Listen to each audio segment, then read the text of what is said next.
Oh, shit. What happened?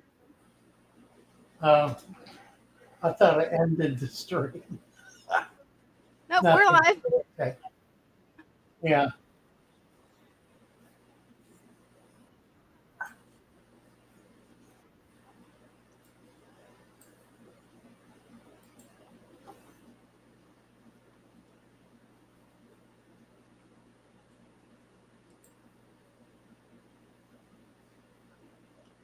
What am I doing here?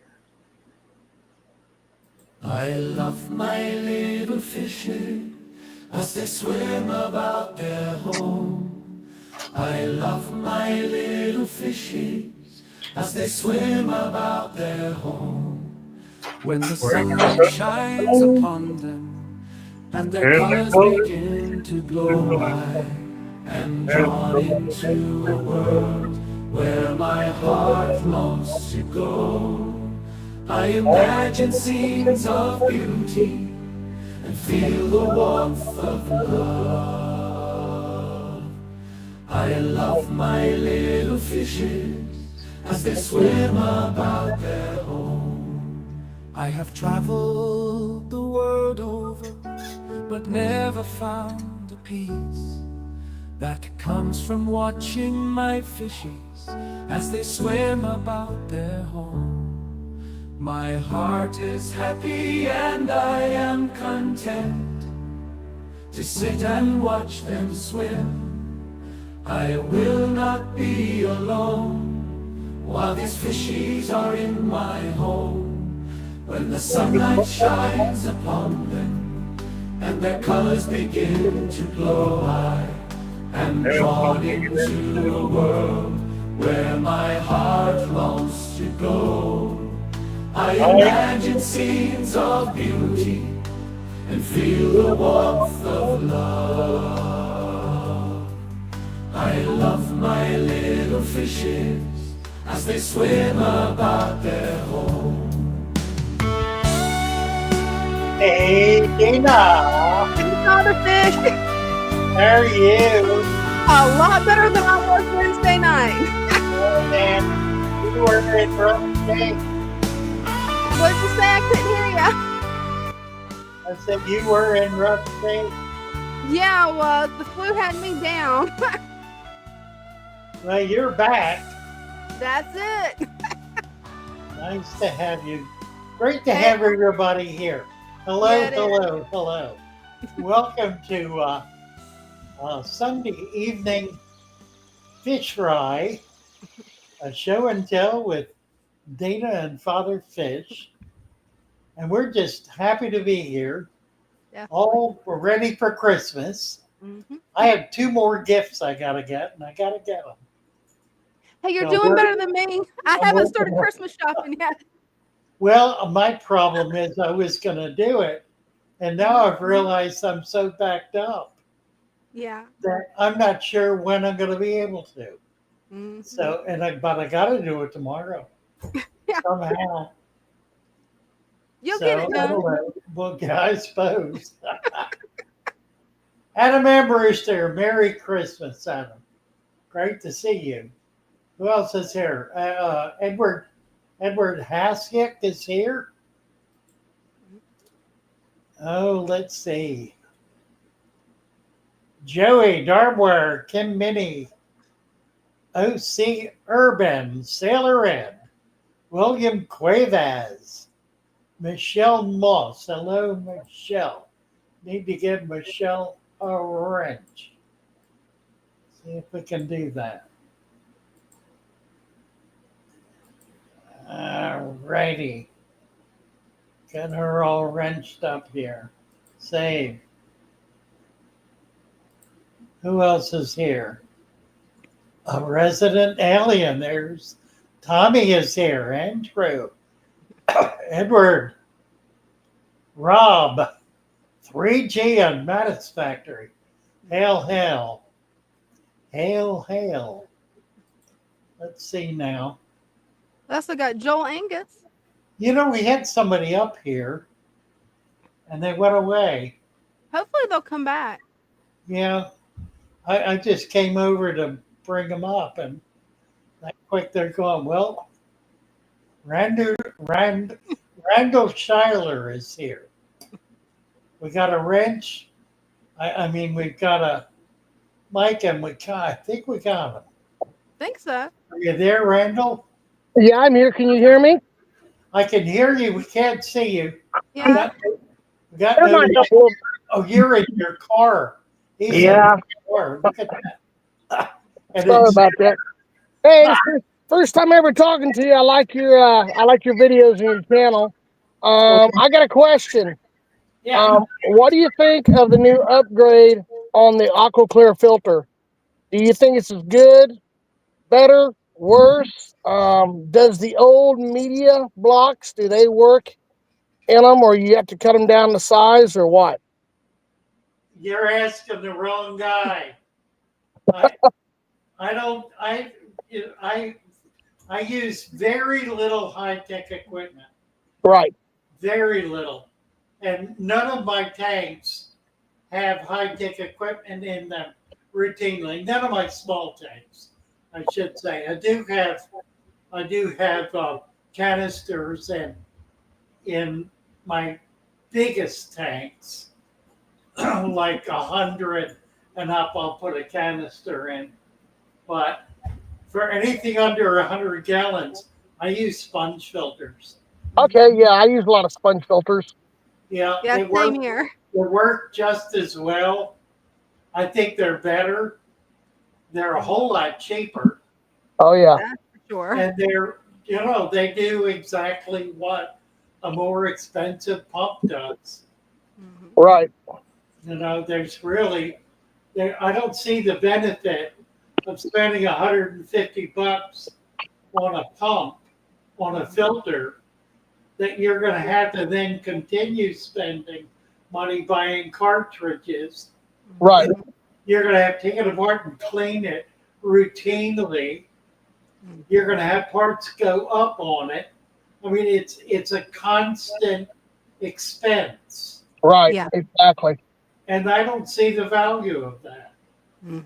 I can buy a cheap air pump that will last 10 years or more, a sponge filter that might need to be cleaned once or twice a year. Right. And, Yeah, I'm, but your sponge filter is the heart of your aquarium. and I'm just as well off. Mhm. Yeah, because your sponge filter essentially is the heart of your aquarium when it comes to the bacteria. Well, no, the substrate is. Mhm. Right. My bad. I'm talking about the bear tanks. Uh, I don't do bear tanks. yeah, that's true. I have no bear tanks. Yeah, I don't have any tanks without substrate. They a lot of them have the sponge filter, and some of them have the AquaClears. Although I would dare say I'm still more of a fan of the penguins, just because they're such a more easily to restart filter. They'll start 95% of the time, restart. But I know that on the AquaClears from some of the other couple channels that I watch, they've went through, and I guess they've got a bigger pump on them now, and the basket is different to where you can literally put the media into the filter sideways. I'm and the reason why they're doing that is to try to get better filter circulation of water through that media. But almost all of your tanks that I see in your videos, you use plants in them, right? And that's essentially your filters, aside from the bacterial action. And the sponge filter gives me a little bit of current, Right. which keeps the water from getting stale, keeps dead pockets from getting created. Right. I used to use air stones, but obviously they go bad over time. And if you don't get to them quick enough, they'll ruin your air pumps. So, yeah, that's one thing I like about the sponge filters is most of them at the base, you can attach that air line, and then you don't have to run the air stones. Right. But Yeah, I use sponge filters in all mine except one, my very first tank that I set up. right, It's just easier. I mean, I don't have to worry about the maintenance of the hang on the back filter because that thing drives me nuts because it's constantly getting clogged up. we know a couple of the other channels, they talk about, oh, I can't think the name they call it. It's basically what they're doing, even though it's a power filter, they're turning them into a biological filter because they're just gassing the filter box with different filter pads that they just change when they get clogged. Well, yeah, That's probably the big drawback with the penguin filter, the Marineland filter, is you have to keep buying the cartridges. But I dare say for the novices and the ones who don't want to, really want to put a lot of time into their hobby, the cartridges, I would say, work best for them. But no, what'll work best for them is a dirted substrate. Right. Because it's a one-time expense. Right. And there is no expense after that. Right. That's why I'm 54 years old and I've kept tanks over 40 years now, I would say. That's probably about right. And one thing I'm still big on, as long as they're properly maintained, I think they're great. And that's the Undergravel filters.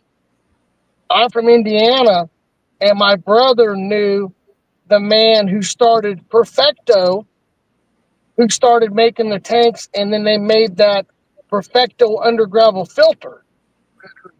Well, since I'm a member of the Circle City Aquarium Society, and I go to the other auctions in the other clubs in the surrounding states, I've always got my eye out for those Perfecto Undergravel filters. I think they work great, but you have to do your regular water changes, and ever so often you have to clean the substrate sometimes. But I think they work great. I never operated with air stones. They do not work. They do not work as great as a dirted deep substrate. Okay. They simply don't. Right. Okay. Because ultimately you have to clean them. And and with my deep substrate, I never have to clean them. And when you clean them, that means you have to break the tank down completely. Right. Well, the one thing I did to where I didn't have to break them down completely is I would use the power heads that cause enough lift on the tubes that it would pull the detritus off the bottom from underneath the plate. That's what I would do. You're putting it right back in the water column. Right. Yeah. And that's the problem with the Undergravel filter. There is no difference between the biologicals in the water and the biologicals in the substrate. It's the same stuff. You're just pulling it through and keeping it mixed in the water. So your water never is able to really become pure and clean. Okay. All right. Yeah, I never really thought of it that way. I always kept up on my water changes and all that. But yeah, I totally get what you're saying now. That's why you do water changes with it. Right. Because you're fouling the water. Okay. The filter fouls the water, just like having a no substrate fouls the water. The guys who are doing water changes routinely are doing it because they are fouling the water. Right. Okay. They have to change it or kill the fish. Okay. If you have enough plants, you don't have to worry about it. Why deliberately, as a matter of your methodology for keeping fish, why deliberately foul the environment that you're forcing your fish to live in? Why do that if you don't need to? Okay. All right. And here's the thing. The really sophisticated people in the hobby are the saltwater people, and they are all virtually 100% deep substrate because they understand the importance of the biological system. Right.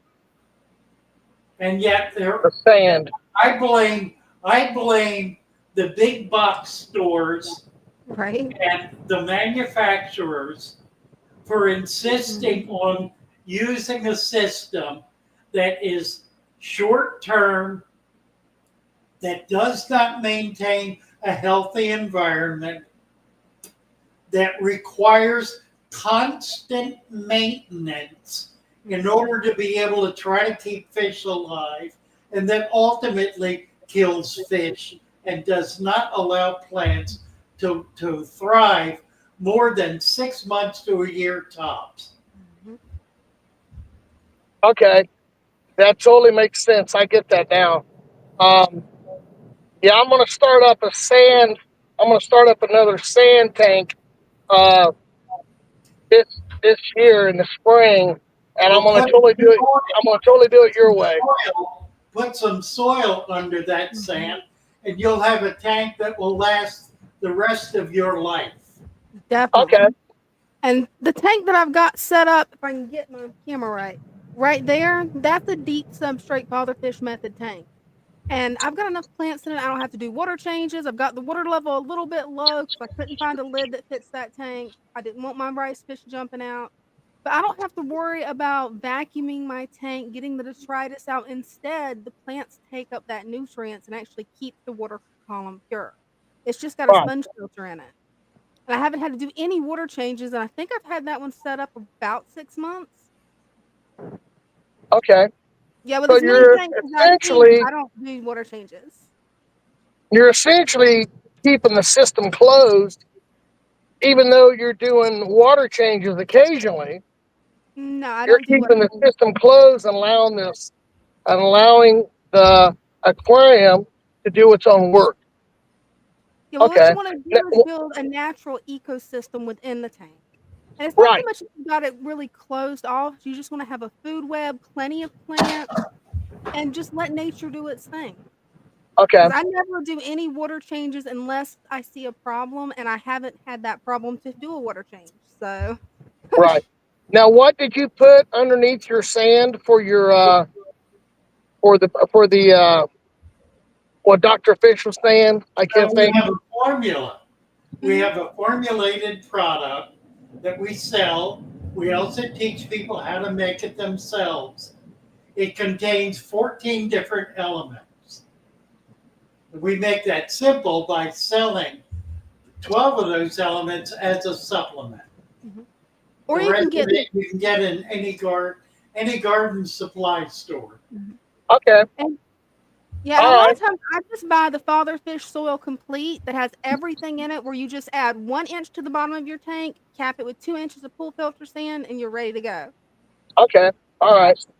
Well, I'm going to keep in contact with you guys. It's been good Okay. talking to you. I'm sure I'm going to learn a lot more than what I've already learned. Um, You bet. get some of this marketing, excuse it, the marketing BS out of my mind. um, I thank you for allowing me to talk with you guys tonight. You betcha. Nice to chat with you, Randall. Thank you Thank very much. Merry Now you're, Christmas. now you're on every Sunday evening, Sunday and Wednesday. Mhm. Sunday and Wednesday. I've got Okay. a YouTube channel, Father Fish YouTube channel, with 2,000 videos. That Okay. explains everything about this. We have a book that explains it, Mhm. an ebook, and we have a Discord server where people can go to get help. Okay. All right. Well, So lots of resources. I'll I'll put the definitely be links in the tapping chat. into that soon. Okay. What time do you come on Sunday and Wednesday again? 6. Yeah, 6 o'clock Eastern time. Mhm. Okay. All right. I appreciate it very much. Where are you located? I am located 20 miles east of Indianapolis, Indiana. Oh my, okay. And it's dark there. Oh yeah. Wow. Oh yeah. Nice to meet you, Randall. Yeah, when I got into fish, tell you a real quick story. Maybe you know them, maybe you don't. They're retired out of the business now. There was a man who had a store uh, we were born in 70, me and my twin brother. He's 15 minutes younger than me. And when I was about 10, 11 years old, there was a store in this flea market building. You know, the flea markets used to really be big. They're not so very big anymore. Even they're not even exist in some places in the country anymore. But this family, they had a son who went to Guam back in the 60s. And back then, there wasn't a lot of tourism going on. There wasn't a hotel row built. It was pretty, a lot slower than what it is now. Primitive, I guess you could say. Well, he made the comment. He said people got the island fever and they wanted something to do, which that's easy for me because I'm an outdoorsy person and I like talking to people and all that. But he said he registered with the University of Guam and took some biology courses for enrichment, and he took some animal behavior courses, and he also took some saltwater courses. I can't remember what the exact name of them was, and he learned how to scuba dive and all that. And his name was Roger Apple, the Apple family. I don't know if you ever heard him or not, but super nice people. And I remember back in the 70s, we walked in the store the first time, and he had all the saltwater fish back then that I never seen any saltwater fish that nice back then that I can remember. Aside from his place, he had the Koran angels, the emperor angels, the pygmy angels, bicolored angels, all that stuff. He had a big green moray eel that he used. He put the tank by the one opening inside the building. It would just suck the parents with their kids into the store. And he used to ship fish all over the country and all that. And then eventually, I think we were 6 or 7 years old then. And I asked him where he learned this stuff. He said he was in the Air Force at the University of Guam. That's where he took his courses and all that. Wow. But when I got to do my second hitch in the Navy, I called for my orders to see what I could get. And they offered me Hawaii and they offered me Guam. And I said, well, I want Guam. They said, well, you got to wait 24 hours before you can sign to get the orders. And I said, I just need 24 seconds. And so the next morning, I called up the office that was on the East Coast all the way from San Diego. And the guy was a little ticked because he said, I've not even got a drink of my coffee yet. You're already calling me. But I went over there and learned a lot, got out in the outdoors with everybody, wound up getting married over there to a local girl. And I'm a fish addict. There's no doubt about it. And I love the hobby. I was getting ready to build a house, but that's gone on hold for a minute. Trust me, it's going to have a fish room, a big fish room. And I just love it. But I thank you for being able to talk to you tonight. I'm a little long-winded. And I'll be back in touch with you guys real soon. Take care. Happy holidays to you. And hope 2025 is a little bit better than 2024 at least. Amen If to I don't get to that. talk to you till the new year. Thank Bye. you very much. Thank you.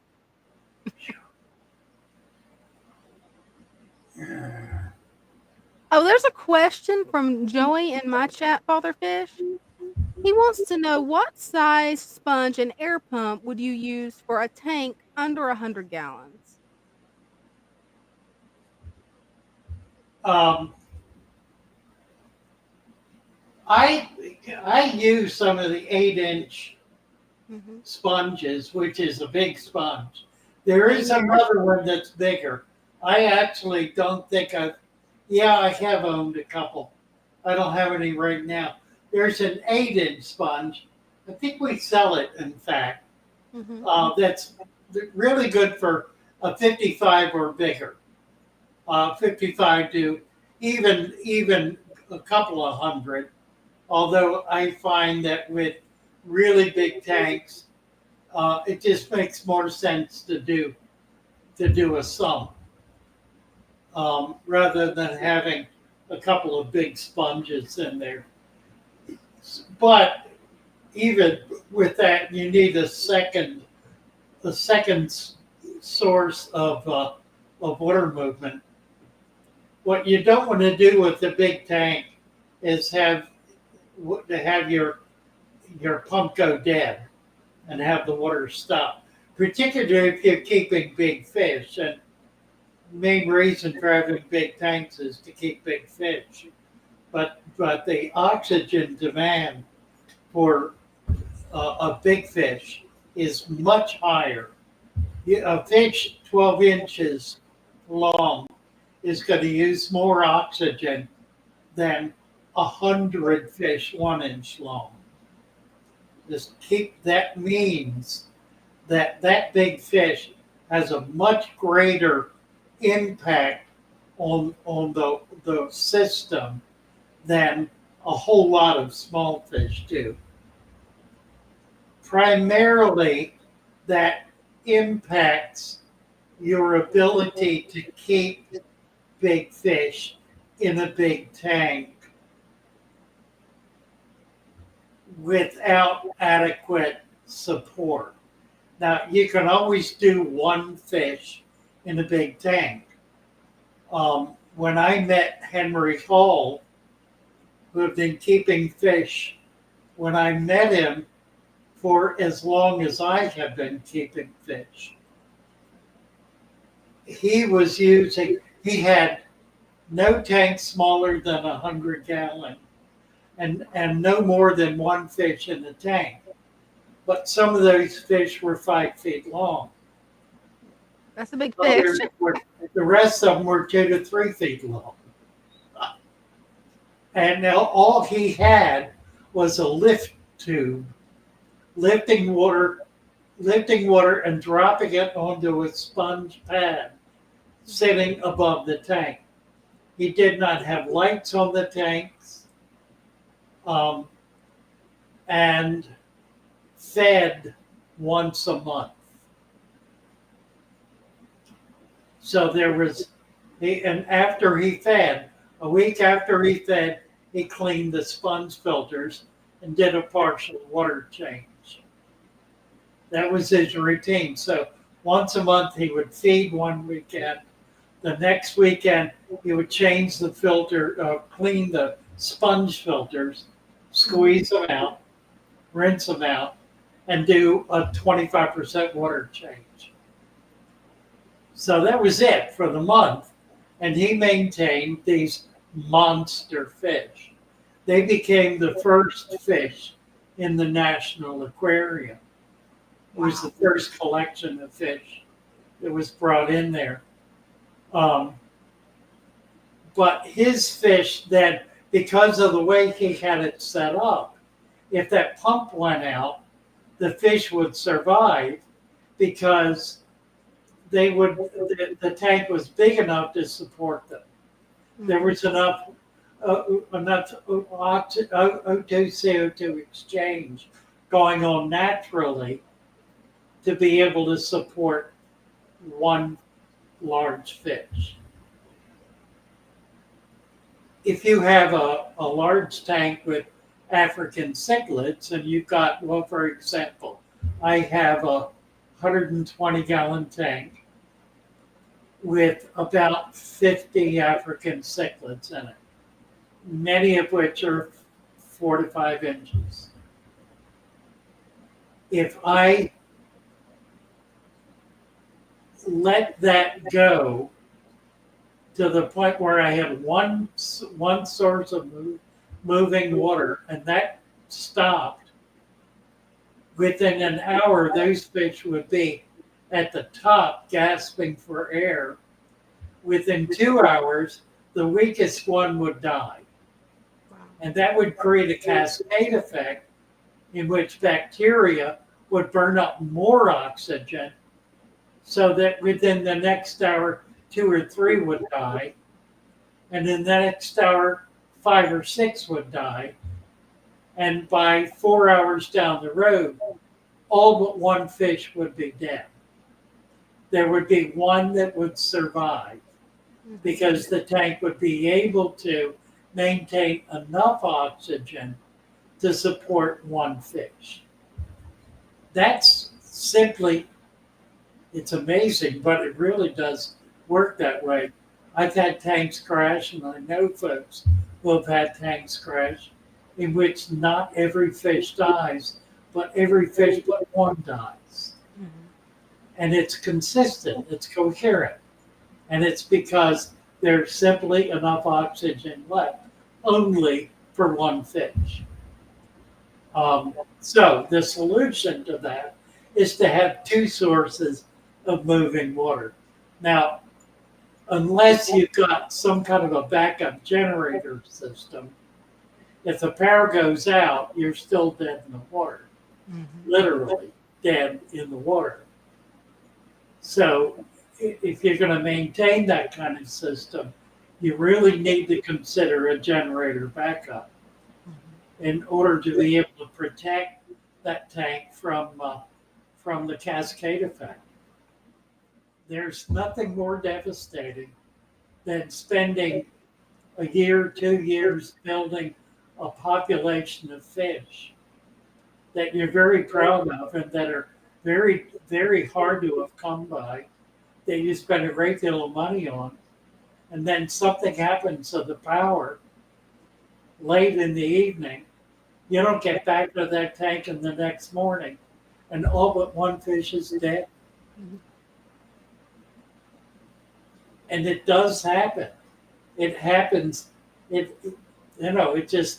the nature of the system. So unless you're prepared to do one fish per tank, if you're going to do more than one fish per tank, number one, you need two sources of moving water, and you need a generator backup. And if you don't do that, you're going to wind up with 99 out of every 100 fish dead. It might take a year, 2 years, 5 years, 10 years, but at some point, it's going to happen. So you need to simply prepare for that ultimate catastrophe.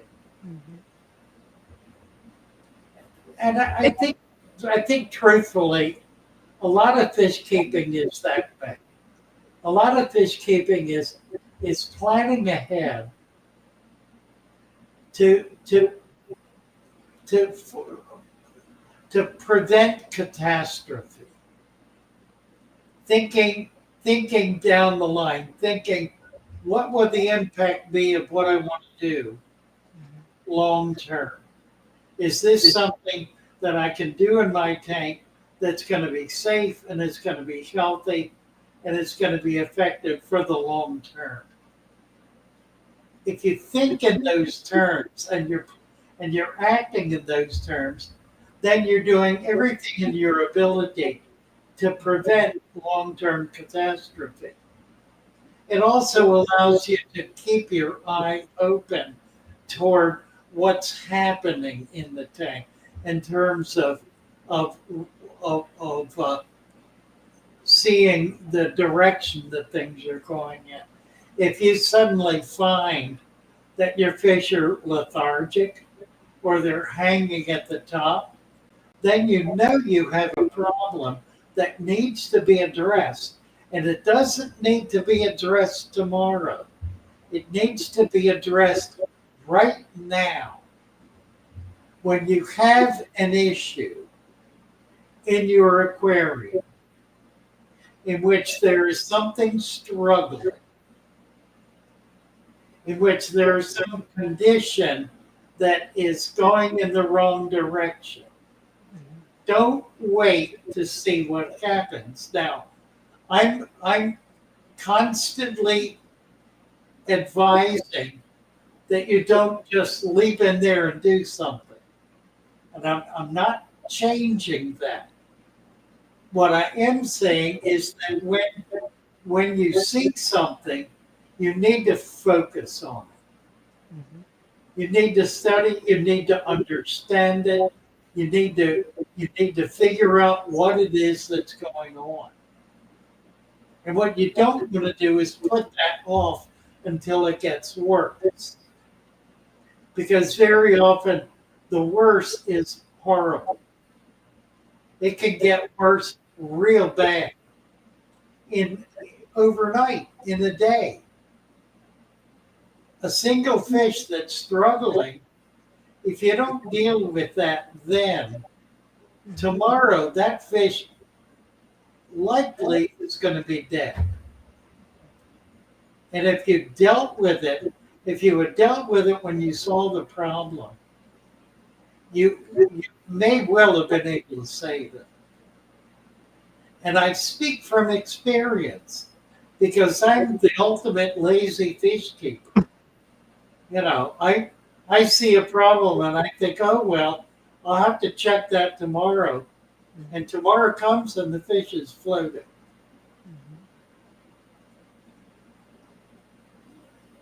If you see a problem, don't jump in there and just throw things at it, but sit down and look at it and study it and understand. Get on Discord. Talk to somebody on Discord about it. Get some perspective on what's happening. In other words, deal with it. Don't just shrug it off and say, well, I'll get back to that tomorrow. Because tomorrow, it's not going to be the same condition. It will have worsened. And it may well have worsened to the point where you're facing a real catastrophe. Right. So, word to the wise. And speaking of problems, on my channel, a messenger with a message has a question. My hang-on back filter has recently lost its power. I've cleaned it out and I've even cleaned inside the pump, but it's really slow. Any ideas? Yeah, get a sponge filter and hook it up because they don't slow down. Right. You know, they don't go bad. They don't break. They don't get dirty and quit working. And they're a whole lot cheaper. And you don't have to keep. It's what I've been talking about. It's relatively maintenance free. I mean, you get in there and squeeze it out once or twice a year. It just isn't a big deal. You know? And it gives you, it does what the big expensive hang on the back does. It does it consistently. All it's doing is moving water. That's all it's doing. It's moving water. That's all you need to have happen. You need to have the water moving. If you have the water moving, then the water that's at the bottom that has CO2 in it will come in contact with the surface.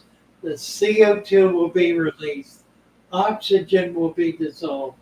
And the water will continue to move. That'll continue to happen. That happens as easily with a sponge filter as it does with a canister or an expensive hang on the back or an RO or whatever else you've got hooked up on it. A UV.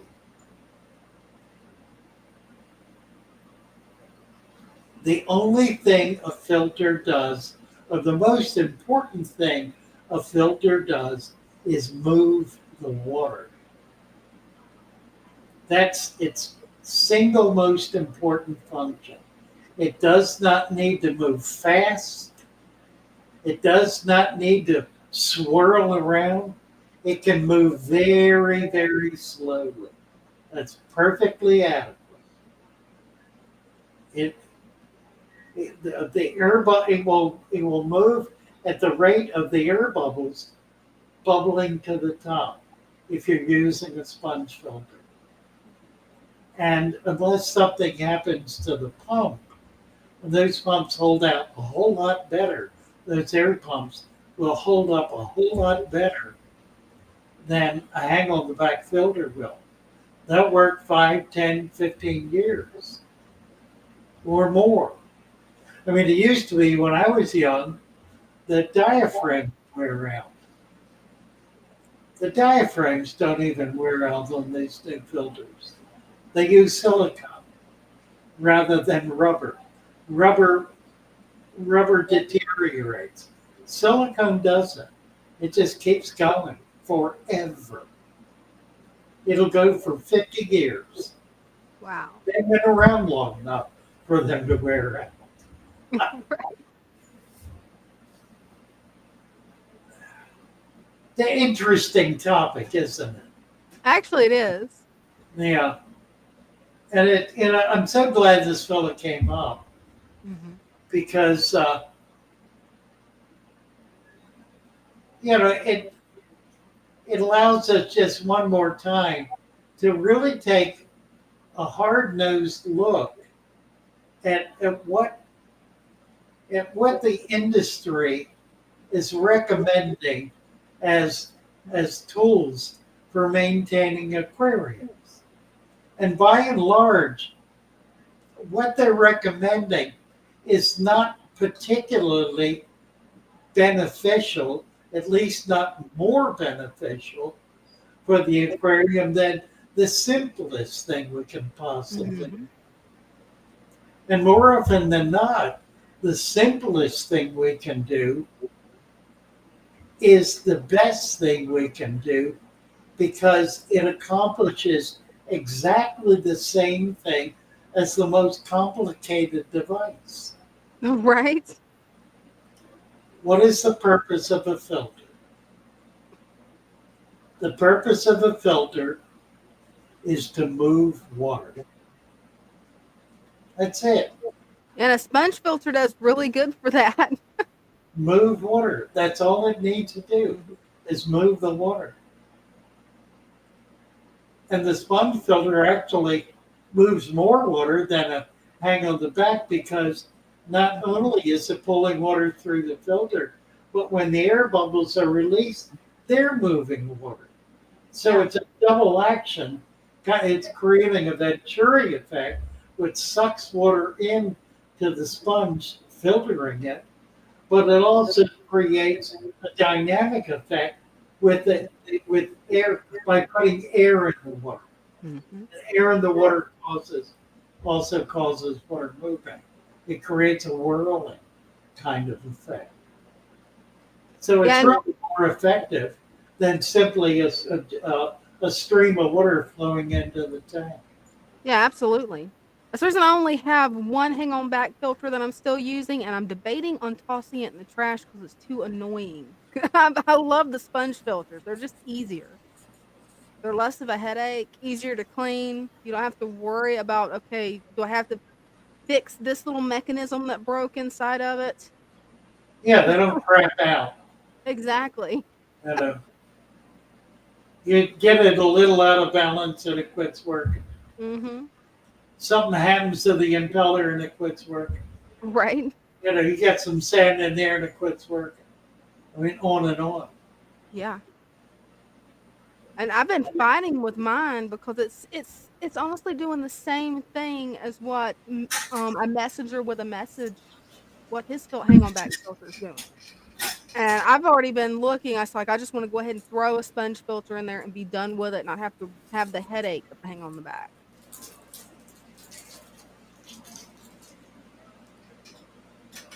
All right. Let's see where we're at there.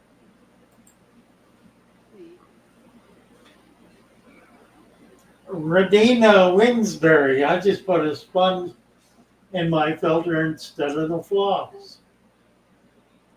And Caring for Animals said, could I make a podcast on Spotify? That's interesting. Why don't you look into that, Dina? Mm-hmm. I will. See if we can do Spotify. Hey, I'll look into it.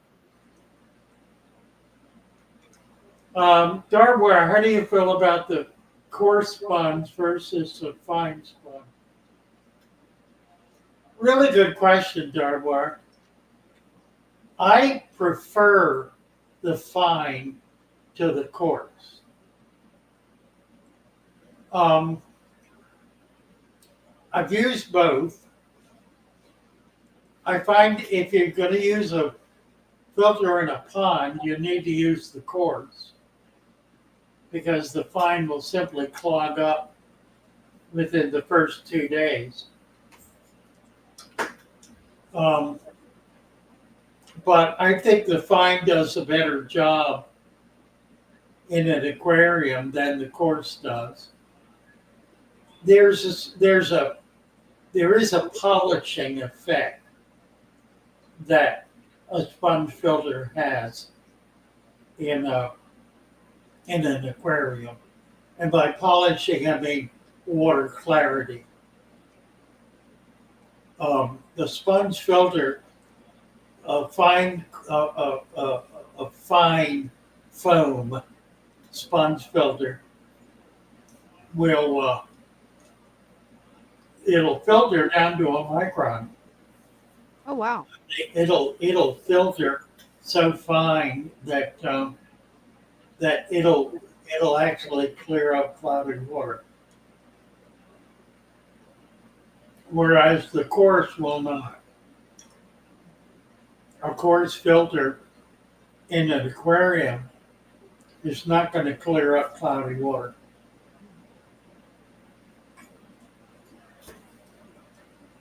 But it works a whole lot more effectively in a pond where there's a whole lot more detritus. It'll just keep going longer. The problem with a fine filter, the fine sponge in a pond, is it clogs up almost immediately. In a matter of a week, it's clogged. Whereas the coarse is not. So, it's an application issue. There may be application in an aquarium or in a vat, for example, where the coarse is going to be more effective for you. You have to evaluate what your goal is and what you really want it to do. Now, I don't do air stones. I take that back. I have one. I have one air stone working in my 120 along with a canister. And the air stone is a pretty strong pump. It's putting out a curtain of air bubbles. I have a lot of Africans in there, which are highly oxygen intensive. So I feel like I'm hedging my bets with the air curtain. I also use the adjustable ceramic stone it's a threaded device that is modular, and it has, I have to get one and show you. Yeah, I haven't seen one of these. It's a modular piece that has as many sections on it as you want, but they're little rings that screw together. And by unscrewing them a bit, you increase the flow between the rings. They put out, they don't clog. The benefit of them is they don't clog. And you could do a huge curtain of water with them. Wow. I can't get, well, you can maybe see it. Hey, maybe. Yeah, because I haven't seen this type of filter yet. Can you see the white in that far tank? Yeah, the one at the That's a curtain of air. Wow, that's some air. That's some water From one of those ceramic adjustable air stones. Wow. It's a huge amount of air. Yeah, it is. How large is it? A couple of inches long. Oh wow. 2, maybe 3 inches. You can add to them, make them longer. That one's about 2 inches. Do you have any that aren't in the tank at the shop where you could show us? No. I have some I bought years ago. I don't even know if they're available anymore. Oh, that's really neat. I'll see if I can locate them. Yeah. I'm sure they are. I mean, it's something that was developed for commercial application for fish farmers. That moves a lot of water. It does move a lot of water. Mhm. Let me get to Matthew Plowden's question here. Mhm. Wondering if the dwarf gourami are less hardy fish. Well, yeah, here's the problem. The dwarf gourami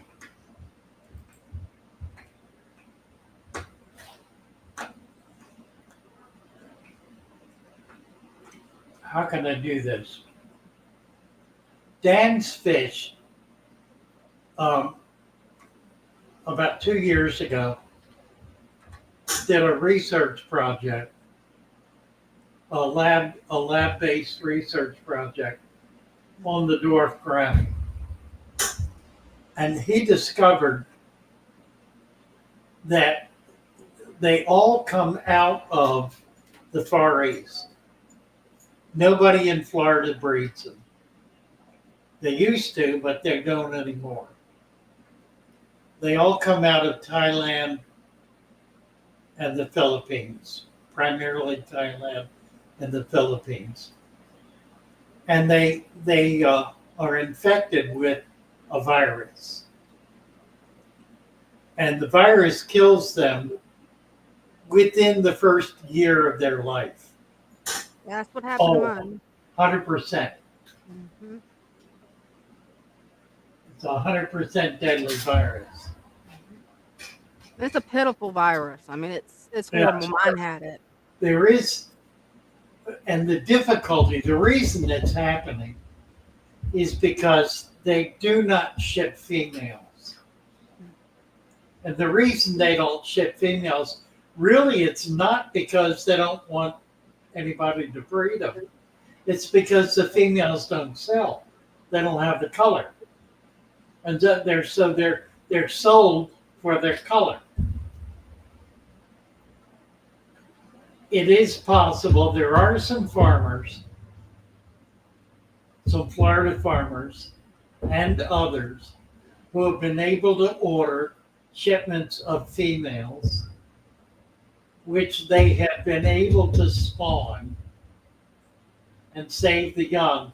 They spawn them, they pull the eggs, put them in a totally new environment that does not have the virus in it, and then are able to raise those and develop a healthy strain.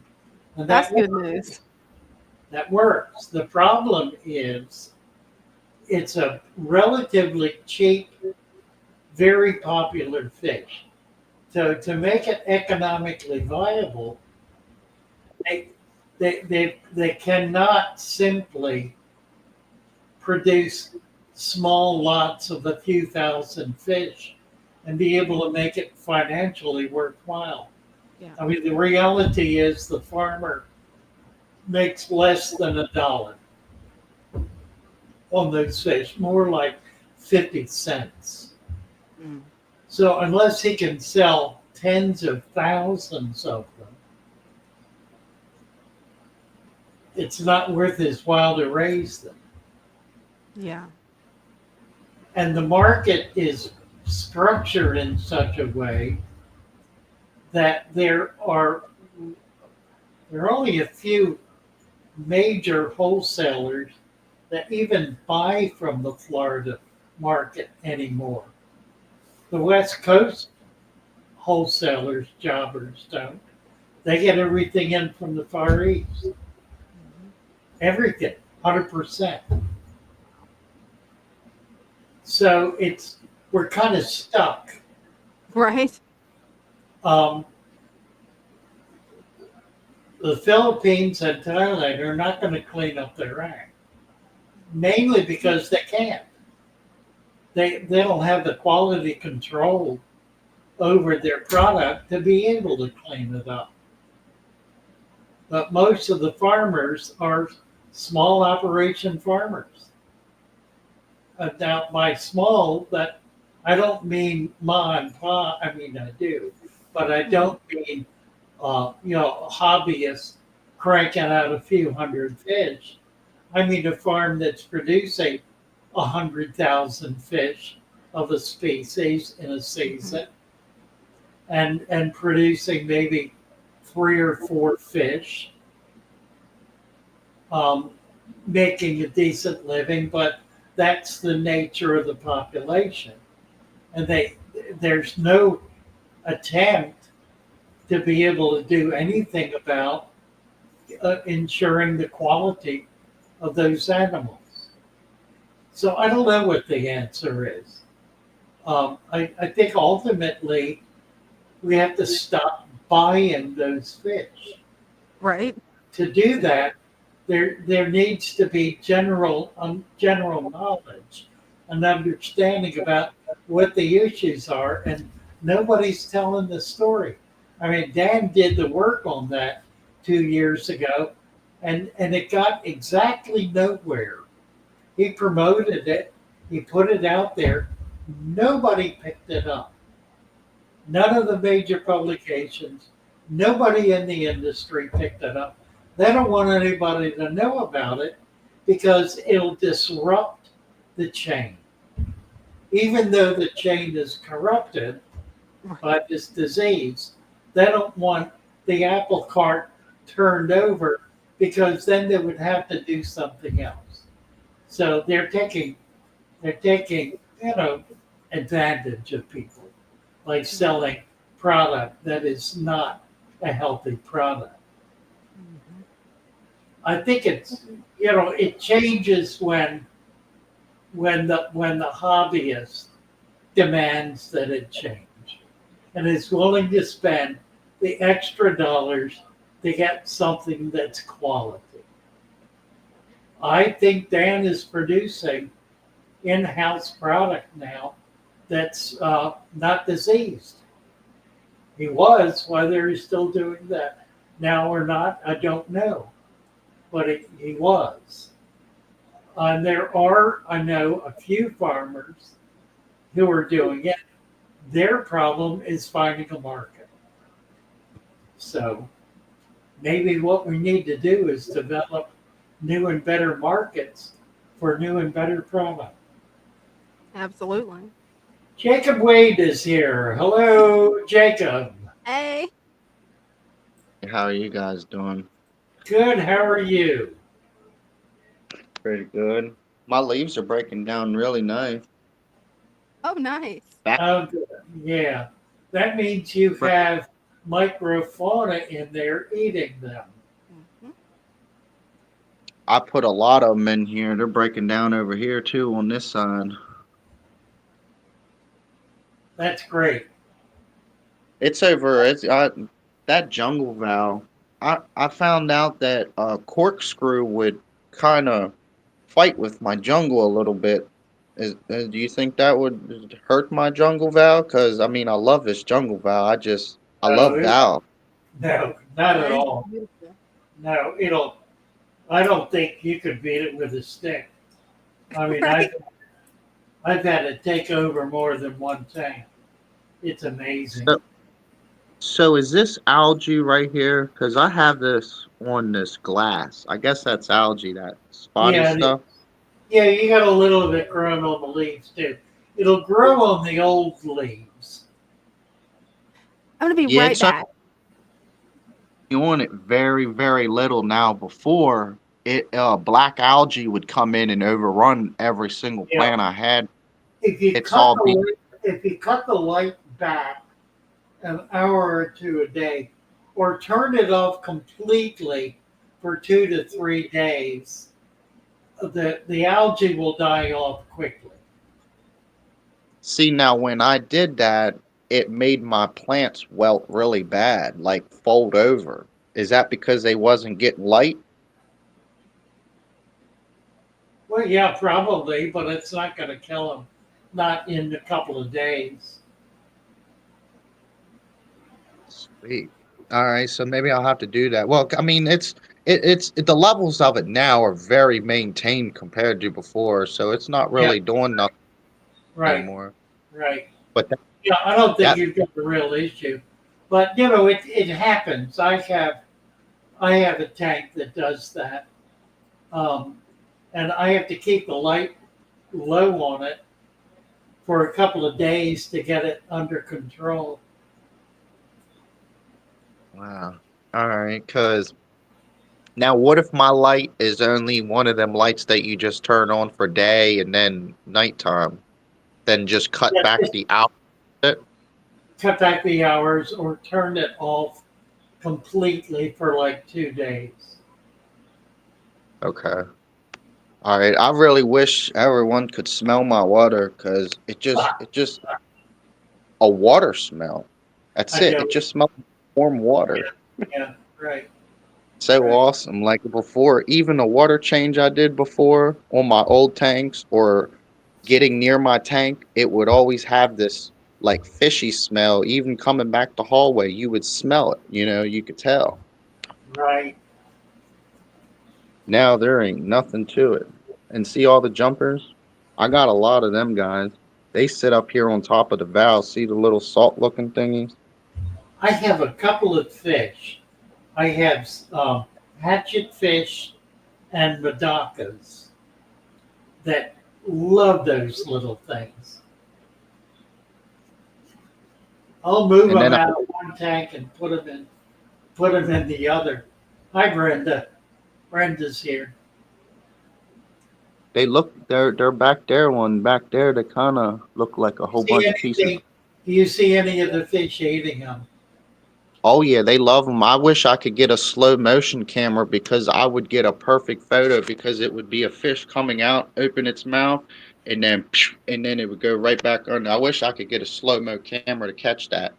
Yeah, that's cool. That would be so cool, very cool to see. Just to be able to see that happen, because I mean they do it. They'll sit here and then you'll see them sometimes in the water column. They kind of look like they're freaking out, but what they're doing is they're chasing them little things.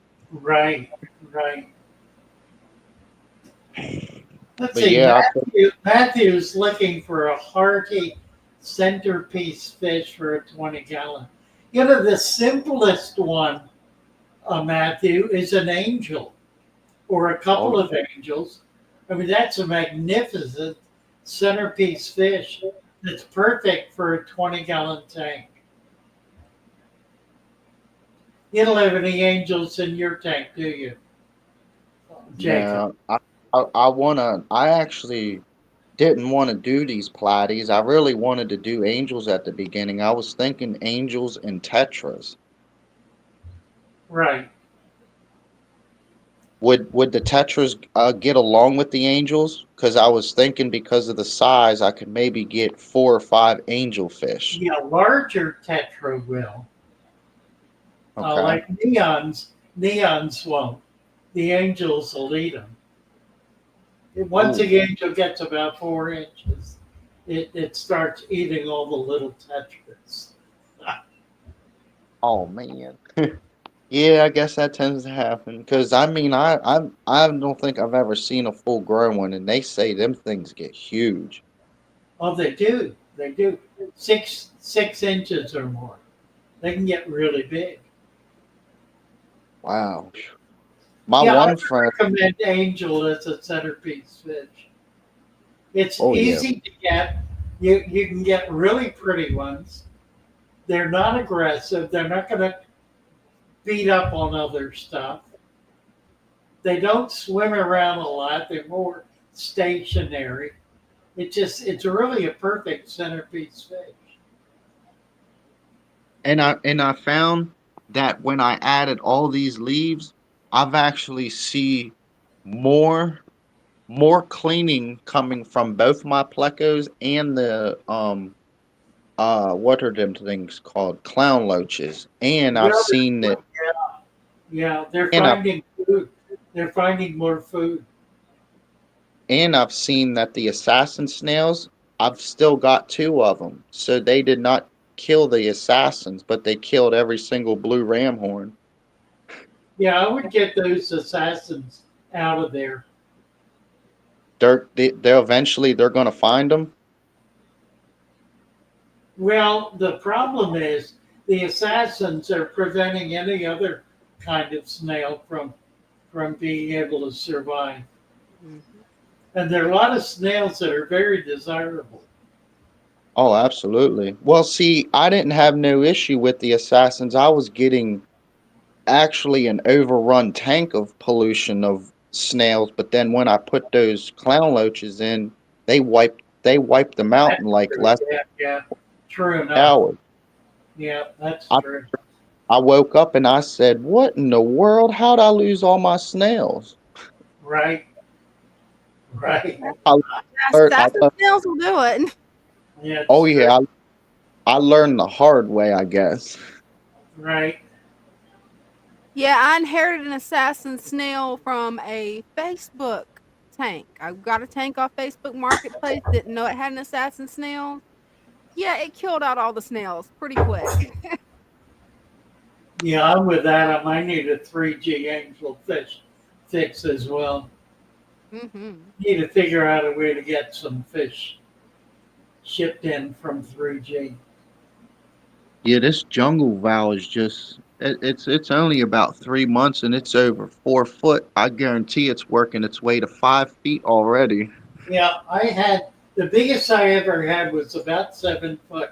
I could hold it with my hand straight up in above my head, and That it is would cool. Wow, hit the ground. that is insane. Amazing. Yeah.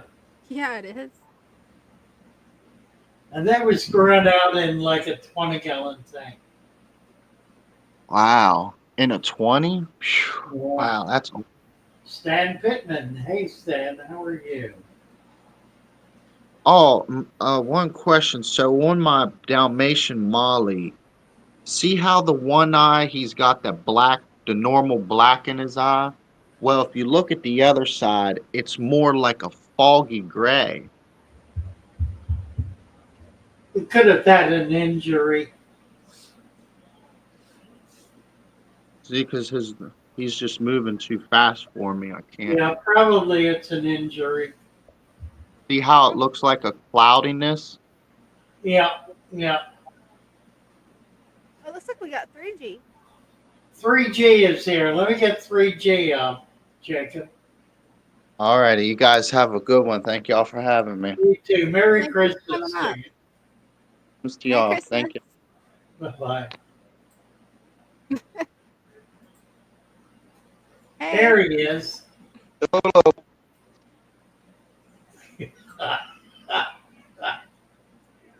Still waking up, I take it. Blankles. He's still talking funny. Well, I'll just show the fish and I'll shut up. Well, you can talk. It's. I think maybe you need new mic. I tried with my headphones and it had earpiece, but that didn't help. I think it's the mic. Look at that pearl scale. That is such a pretty fish. Yeah, it is. The pearl scales are my favorite. So how can we get some of your fish shipped out 3G? Well, there's a thing. I'm kind of shutting my fish room down. Oh, What? I'm gonna quit breeding fish per se, and just have display tanks pretty much. And okay. if the breeding occurs, it occurs. I'm tired of baby brine shrimp every day and not being able to go and do things because I got to feed the babies Yeah, every I day. hear you. I hear you. And, It so does lie down, doesn't it? Yeah. I'm gonna probably go down to.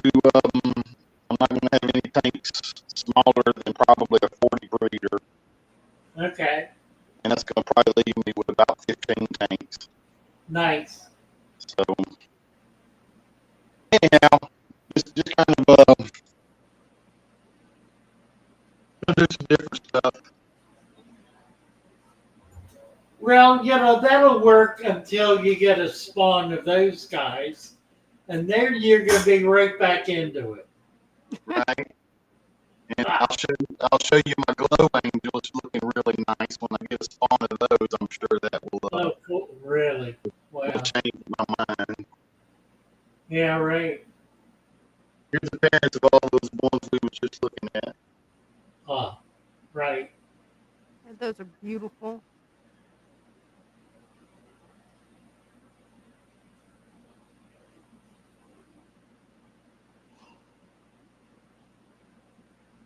Love those pearl scales. Yeah, it's pretty fish, isn't it? Yeah, it is. Look at the koi. That That's is so cool. much yellow. I've never seen that much gold. Look at that. That's amazing. Yeah, it is. Fish's entire body is gold. I'd love to see those with pearl scales. That would be so cool. Oh yeah. That'd be a cool cross. Yeah, it would. Here's the blues. Well, the blues are pretty too. No, these are the Bulgarian seal point. Gilbert, Bulgarian, right, right. Red eyes, pink nose, green body. With a pink eye. Yep. Love it.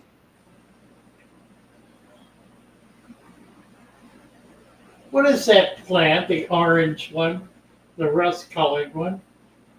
Right here, Yeah, what is that? that is a tiger lotus. That's what I thought. I've never seen one do quite that. That's an unusual leaf pattern. Huh, neat. Yeah, it is.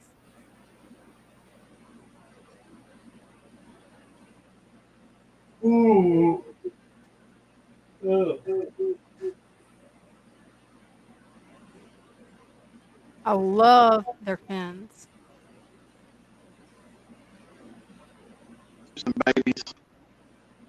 Oh, the babies are so cute. All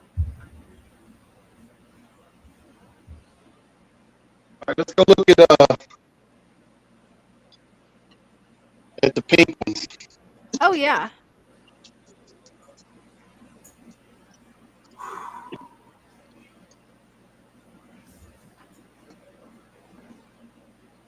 Ooh. Oh my. Ha. Oh, those are gorgeous. Ha. I know my husband's watching this. This is a hint for the type of fish that he could keep. So that's the glow. Yeah, the two to the left or my left or whatever. Right. One is Those a are. three color, has the black, a dark red, and then the pink. This guy. Yeah. Wow. Oh. It's different, isn't it? And Yeah, this it one, is. This one has pearl scaling. Kind of hard to get. Oh, Oh yeah. wow. A pink pearl scale. That. How about that? Oh. And it does have, that pearl scale does have one little red dot on his forehead, which others are going to block it. Oh. Yeah, I see it. It's a 40 breeder.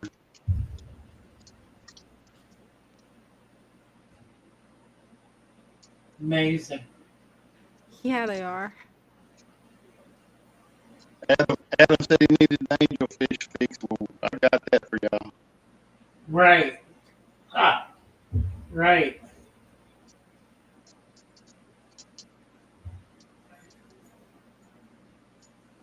Those are some pretty angels, too.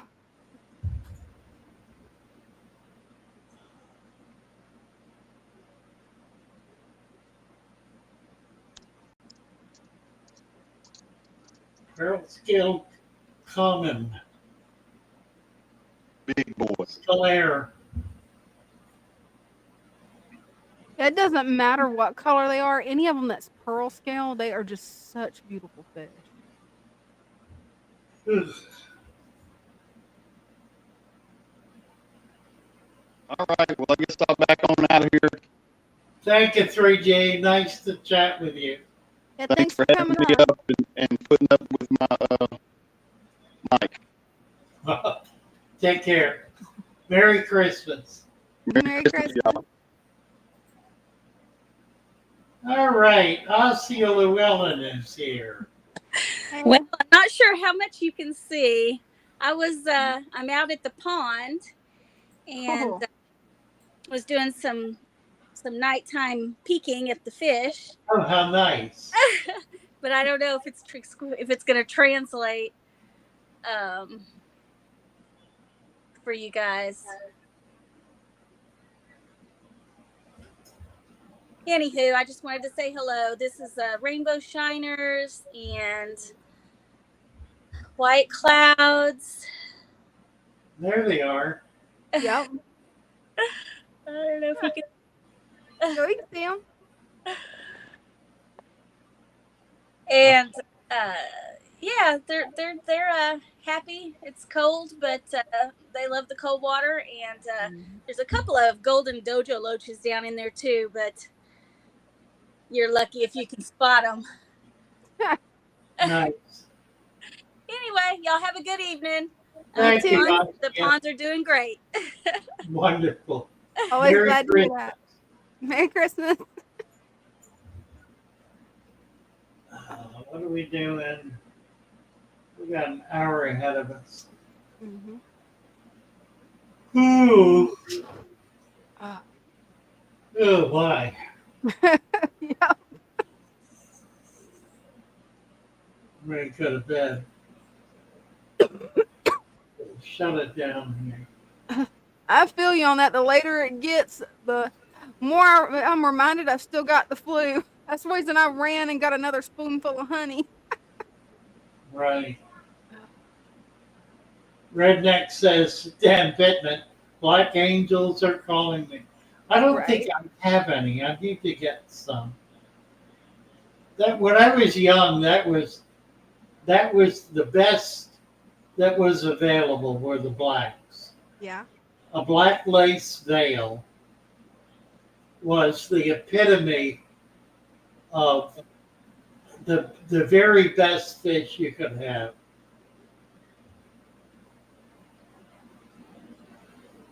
Did you ever think there would be neon glow pink ones? Oh, heavens no. That's interesting. I was expecting more green than pink. That's Yeah. wasn't bad. I mean, it's unusual. Yeah, they're definitely unique. You know, Adam had a black lace that was aggressive. Ugh. Was it Kimco said the black one was waving at everyone? Yeah, it is. The color's cool, isn't it? That it is. Those clothes. I Now, love what I that. did not particularly like was the glue bettas. Yeah. That just did not impress me. Mainly because I think the Betta is so spectacular anyway that it really was not as remarkable as well. For example, some of the Bettas that Christian has raised. I mean, you know what? I've got one in a jar. Let me go get it. Yeah. And bring it here. Yeah, go get it. It's remarkable. Yeah, Christian B's got some beautiful bettas. He sent me 3, all of them. Actually, he sent me 4. 3 females and a male. All of them perfectly healthy, beautiful colors.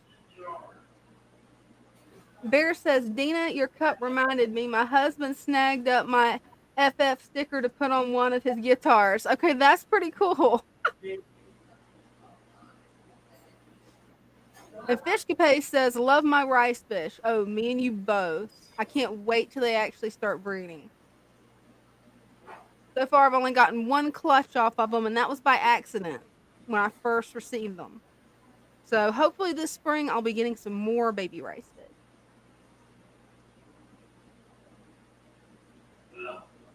Still got a little bit of the flu, so... but hey, we're going to push through this. Let's see. How many tanks do you have, dear. Dina? Around 12. Oh, let's see if we can make it where it shows it all the way full screen. There we go. Look at the colors on that Betta. Where do you see it flare? Oh, yeah, we gotta see them flare. I love when they flare. It's so adorable. This fish has so much fin that it Right? can't swim normally. Yeah, he's got some long fins. How many colors does he have? I can see at least 4 No, different colors. I think it's got 5 colors on it. Wow. It's got a splash of iridescence. Oh, that's a beautiful fish. I'm going to get the plant out. That might help.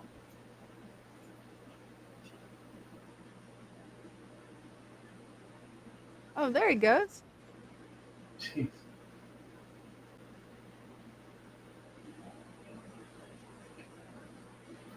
It's got so much fin that he can't sit upright.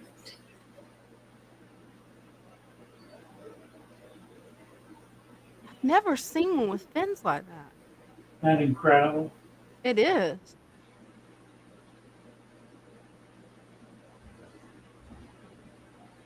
I come to think of it, I've never seen a betta fish that has 5 different colors either.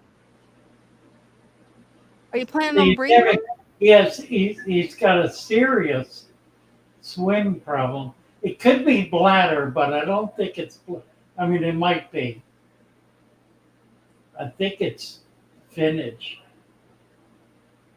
I think his finnage weighs him down.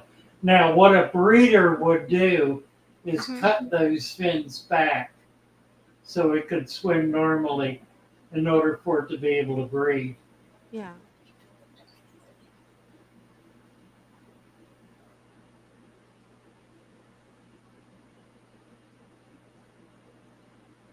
I just can't get over those colors.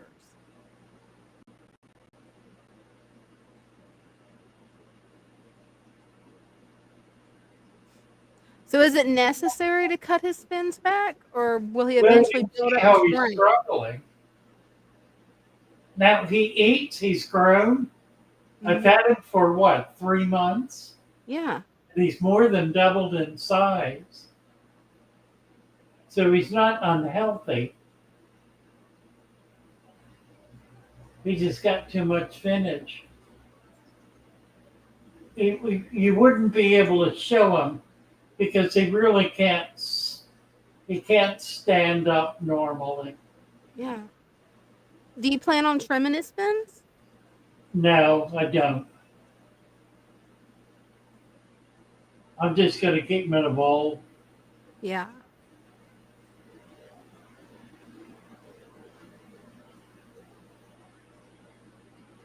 I've never got the seen a bowl better floating one. in a warm tank, so Mhm. I've had him with other fish, and he's actually done fine. Oh, wow. But he stays down on the bottom. Mm-hmm. Bear asked on my channel, what can you do for bladder issues? Nothing. Yeah, that's what I was Sometimes it's bacterial infection, and if it is, you can treat your bacteria, and garlic can help with that.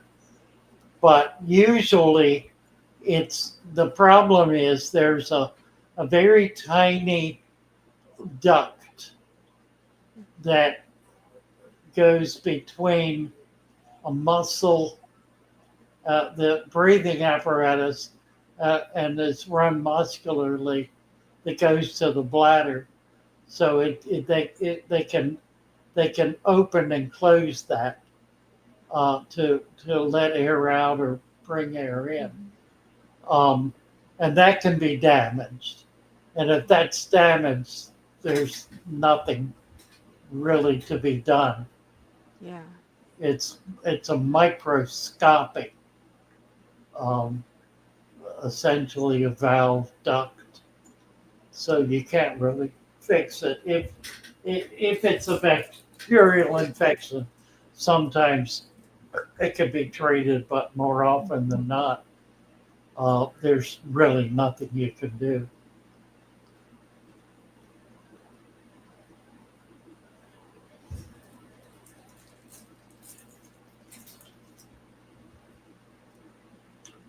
Talking about Brenda's cold remedy. Yeah, that stuff's good. I had to run and get another spoonful of it because my throat was starting to act up again. Brenda is an herbalist, hmm and she manufactures dozens of products for all kinds of things. You know, everything from lotions to mosquito repellent to soap to, she gave me something. What was it? It was, I had nasal congestion. It was one of those little breather tubes. And it's amazing stuff. I mean, it's all homeopathic. It's all herbal. There are no It works chemicals really as well. much involved. And yeah, it's just brilliant stuff. Yeah, it is. I'm Yeah, the trying to, honey mixture that she taught me how to make, that stuff works better than any cough drops I've ever had. you know, I mean, it's amazing. we really need to get her focused on that. Getting a. I'd like to help her get a website together That would be cool. to be able to promote this stuff. hmm I guess there are other people doing it. I haven't looked. Ashlin is here. Hello. Hey. Hi there. Can you see all right? Yes. Okay, this is my 10. I have 3 tanks that I'm going to show you. This is my 10-gallon tank with my short fin Betta. He's kind of hiding in the back. Let's see if I can get him to come on here. I have like a little feeder ring. This is where I feed him because I have so many floating plants. So I try to like tap the water to get him to come up here. Okay. Let's see if he'll. Oh, here he is. You see There him? he is. Up there waiting to be fed. What'd you say? He's up there waiting to be fed. Yeah, he is. He's so smart. I've kind of like trained him to come over there, but Look at that.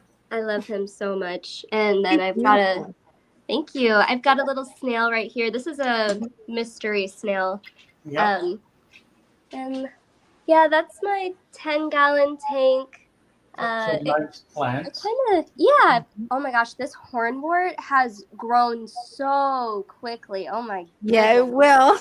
Yes. Sometimes It's one of my gotta favorites. I gotta like trim it back sometimes because I get worried that he's gonna get stuck in it. But that's my first tank. Now I'm gonna walk in here and it might start lagging. So 1 second. Hold on. Let's see. Yeah, I love hornwort just because of how quick it grows. It's really I amazing do plant. too. This is my 55-gallon, and Beautiful. thank you. I have so much water lettuce. Oh my Me too. It'll take over. Yes, it grows so much. I really need to take some out because these plants aren't getting as much light as they should because it just grows like crazy. This tank needs a little bit of cleaning done and maintenance done, but big ones too. Oh yes, they Those are some grow. healthy ones. Yeah, I really enjoy this plant. I love how long the roots get on them. Same here. And I've got cherry barbs in here, and I've got a couple denison barbs in the back with some albino cories. Beautiful. Thank you. I've been trying to get the cherry barbs to breed, but I think what's happening is I think they are breeding, but I think they're probably eating the babies because I Fertilizing the have eggs. Yeah. Yeah, exactly. I have a third tank that I use as a quarantine tank, and I put some water lettuce from this tank in there. And then I was looking in there the other day, and I saw a little fish fry swimming around. And I'm like, how did you get in here? They're very But yeah, yeah, yeah, build a food web in there. Mhm. yeah, And that'll protect the eggs and babies. yeah. Yeah, I'm well, definitely considering doing that and hoping, because I really want them to be able to survive without getting eaten. mhm. But yeah, I'll go ahead and show you my quarantine tank that has the baby in it. Well, it has two babies, but you probably won't be able to see the little one. Okay, she is all the way Oh, look at Yep. that. right there. Yep. Sure enough. Yeah. That's adorable. Oh my gosh, I love her so much. And there's a really small baby in here, but it's almost like transparent, so you won't be able to see that one. But yeah, I've got some floating plants in here as well, and love my floating plants. Ah, nice. Yeah. Very Well, nice. thank you so much.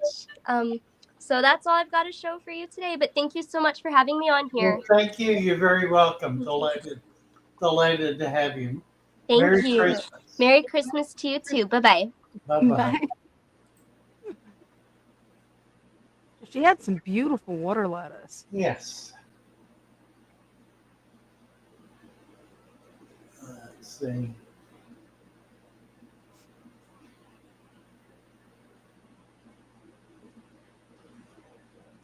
A bad mic. I think it's a bad mic too. Regina's saying.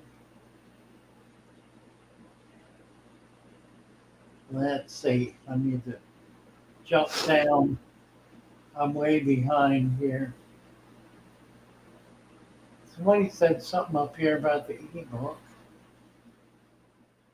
I missed that one. Let's see. No. Probably won't be able to find it. No. No, I'm not going to find it.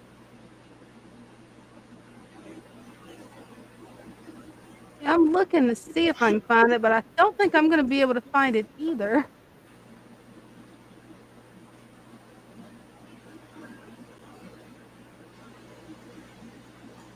No, Dark, it's not the jar.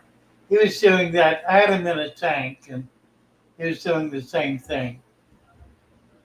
He just has too much finnage and may very well have a bladder problem on top of it. So it's probably a combination of things. He's just so spectacular. Yeah, he is. Let's see. Yeah, Dina is trying to get to 1,000 subs. Where are you now? I'm at, let's see, 779. So get Well, close. we can get 21. Let's get you to 800 tonight. That would be Let's do that. awesome. We need 21 people to sign up on Dana's YouTube channel. Post the link. Let's get it up there. And let's see if we can't get 21 folks to click on, get over there and click on it. We need to get her to 1,000. If we can get her to 800 tonight, then we'll just try to do 25 a night increments till we get there. We could get there, in the month of January if we work at it. Yeah, that would be great. Click on their link, please, and let's see if we can't get this thing rocking and rolling here. Thanks, guys. Many of you are already there, but I'm sure of the 73 who are here, I'm sure we got 20 folks who are not yet. So let's do that right now. Valerie just signed up. Thanks, Valerie. Come on again. sign up, come on over. Here's Cam. Cam just subscribed Thanks. too. Keep going, guys. Let's get it done. Let's get the 21. Get her to 800 tonight. Who?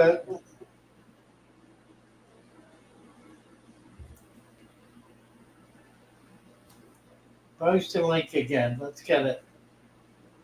Let's get it up there. So all you gotta do is click on that link and then click on subscribe, hit the bell, and come on back.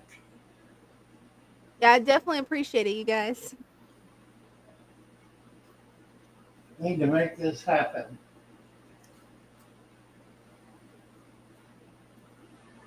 Thanks, Christina. 4, Christina. Can't subscribe twice. I know. Louisiana Bob.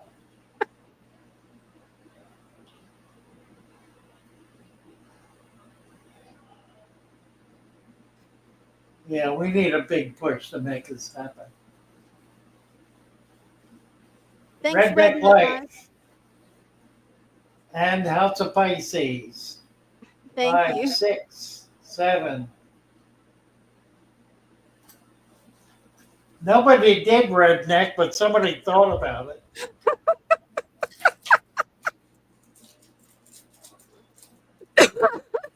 You just had to mention it, didn't you? Radina.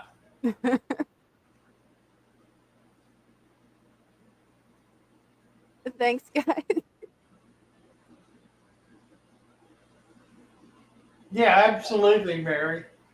Absolutely. Oh no, just put it in, Radina. Don't try to disinfect plants. You'll kill them. Yeah. The plants are going to be healthy. I would not ever worry about that.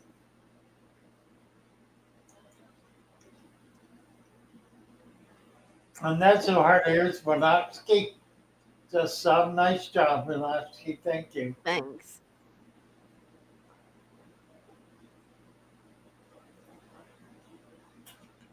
Yeah, Dina's doing videos continuously.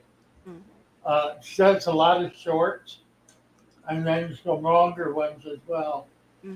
So it's not a dead channel by any stretch.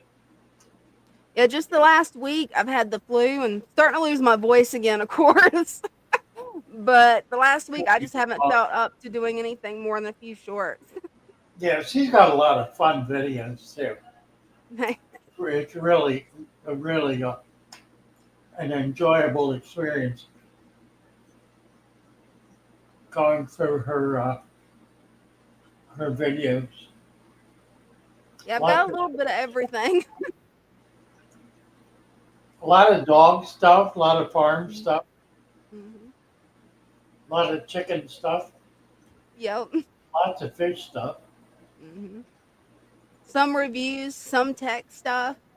A lot of times when I learn something new about AI, I'll make a video. Doesn't always get on the channel because if I don't think it's good enough when I make an AI video, I don't put it up. But it's usually like how-tos and reviews too. Okay, Jordan Morgan is here. Jordan, we need to get your camera on and your mic on. You can do that. I'll bring you up. Went away. Radina, I got chickens and sell eggs. That's cool. Nice. Nice.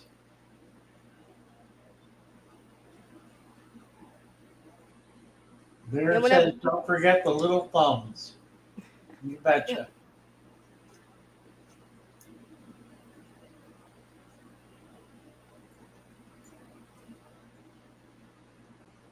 All right, what else is going on here? Fairy Queens.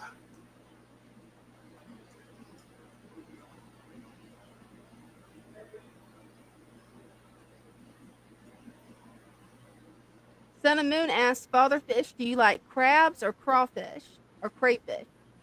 Crabs or crawfish in a fish tank.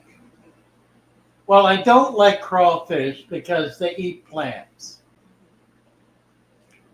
And crabs are kind of the same problem. The trouble with crabs is they eat everything. No, I've had them. I've had a lot of saltwater crabs in saltwater tanks. And they're pretty cool. I mean, there are a lot of them that are small. Rina says both are yummy. I love blue crab. Mm-hmm. I'm a blue crab aficionado. Crayfish, I ain't much about. Mm-hmm. The bristles eat plants. Sometimes. They don't always. I don't have any now that are. But I think there are conditions, there are circumstances where they will. Crabs are itchy and crayfish are stingy. That's funny. Pom-pom crab loves chilling. Pom-poms are cool. Those are cute. There are a lot of really neat saltwater crabs. Mm-hmm. The problem with the freshwater crabs is that they're really terrestrial. Mm-hmm. They don't like to stay in the water. So they'll come up and out of the water, and if they can get out of the tank, they'll be all over your house. Oh no. And they are smart too. Yeah. They'll hide from you. If What? they see you coming, they will hide. That's too funny. They're weird. I used to have them get loose in my shop, Mm-hmm. and they would dart underneath tanks and hide behind the legs of racks, and they were a mess. They were I would have never have thought they would have been that intelligent. impossible. Wow. Impossible. Rina likes a mono shrimp. Somebody asked me about those earlier today. I don't have any Amanos. I really need to get some. The problem is they're a brackish water shrimp. Now I do have a brackish tank here, actually. I could put some in there and maybe get a colony going to be able to, because that's what I try to do with the Neocaridina.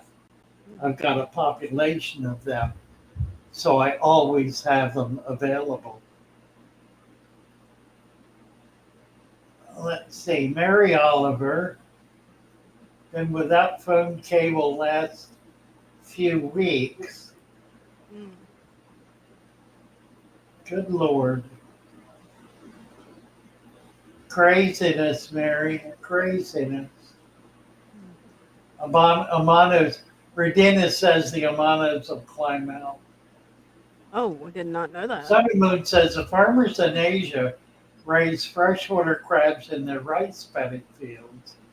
And when the rice is ready to harvest, the crabs are too, and they sell them both. They will get big. Yeah, they get big enough to eat. Oh, wow. I didn't realize they got that large. Well, there are those that do. There's one called a coconut crab. Oh, I've seen those on YouTube. They Yes. get huge, and they're supposed to be about the best tasting fish there is. Mm-hmm. I mean, if they're eating coconut, excuse me, if they're eating coconut, they probably aren't. Redneck life. Fresh crayfish out of the creek.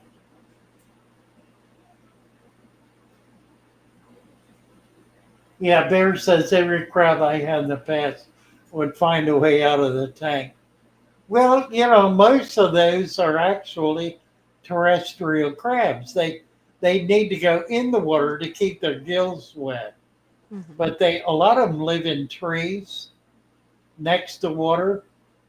The hermit crabs are all the freshwater hermits are all terrestrial. They need water Mm-hmm. to be able to, because their gills have to stay wet. But so they'll go in the water long enough to do that, and then they're right back out climbing trees on the lake. I would have never have thought of crabs climbing trees. That is pretty cool. When I think of crabs, I think of the crabs that you see at the Florida beaches, not anything that's going to climb a tree. Yeah, right. Let's see. Where are you at? Have we hit 800 yet? How close are you? I'm going to hit refresh and see. Wow, we're actually at 792. Thanks, guys, and thank you, Father Fish. 792. Need 8 more. Let's get 8 more, guys. 8 more people need to sign up for Dina's on Dina's YouTube page. Any of you who are not signed up, post your link again. Let's do this. We're gonna get her to 800 tonight. So Yeah, I we need appreciate it, 8. guys. We need 8 more. We can do this. We can do this.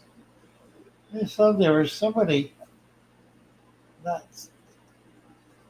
Oh, I know what it was. I was looking at something posted from your Rogerio Lima is apparently on your channel. Yep, I just saw the comment. Hi, and thanks. Give him a wrench. Oh, yeah, thank you for reminding me. I got to give out some wrenches. Right, you need to give out wrenches. Let's see. Need to give Michelle 1, 2, and Wild Bill. If you guys want to keep your wrenches, make sure you subscribe, because if not, I can't control it. They automatically take it from you. Right, so make sure you subscribe. Mm-hmm. And that's something that YouTube does. Sorry, my boy. That's funny. NC is missing. Where's NC? That's I know he's not here. And he sent me a video, Father Fish, that was really interesting. He actually cleaned this deep water sea fish called a monkfish. I don't know if you've ever heard of it. Yeah. He actually showed how to clean it. It was really impressive. Oh, cool. Yeah. It's a very good tasting fish. Yeah, that's what he was saying. Here's Rina. Hi. Can you hear me? Anyways, I thought I would show you, I haven't put the sand too much on those tanks yet, but, well, I did some, but it's so dusty. But this is the Betta tank, one of them. And there he is. See, he's got a lot of color, but he don't have the long fins. He's got short fins. Right. Pretty fish. Yeah, nice color. Yeah. And so I've been adding plants. I added some floaters, which I hate the duckweed. I know, I do too. And I don't know what that is, but I added that plant and a Anuba. Yeah. Yes. And then this guy here, he doesn't like the light very dark. I mean very bright. He gets stressed when I put too much light on him. He starts swimming up and down the tank really, really fast. But I've been adding plants to it gradually as I steal them from the other tank. Yeah, it looks nice. Yeah. Anyways, and eventually it's got that clay soil, I guess. And remember, it was already stocked and done this way before I got them. So I'm adding sand gradually. But I had read something that this type of soil is supposed to absorb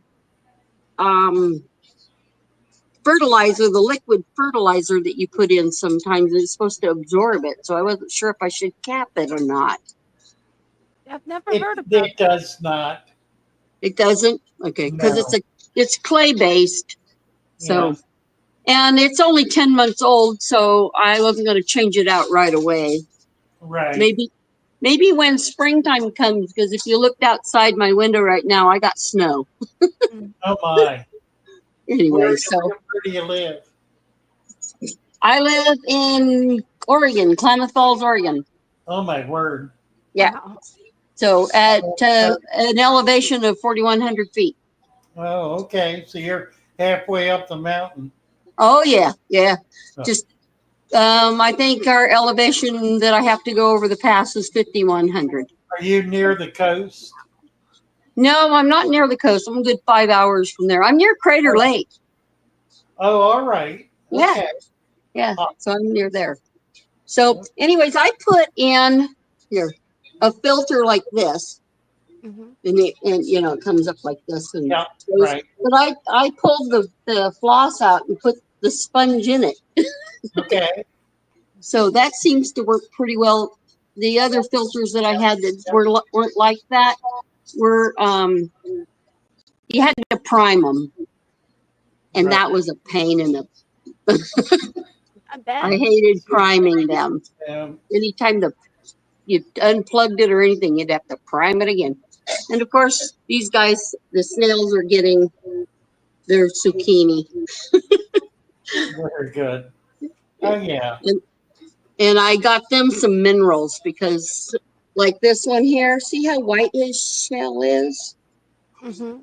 I just got those. Those So are. you can crush eggshell. Yes, I have lots of that. Do you?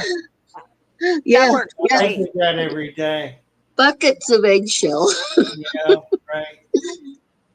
Anyways, well, you're probably tired of looking at my tank, so Well, it's But- nice, Regina. Thank you.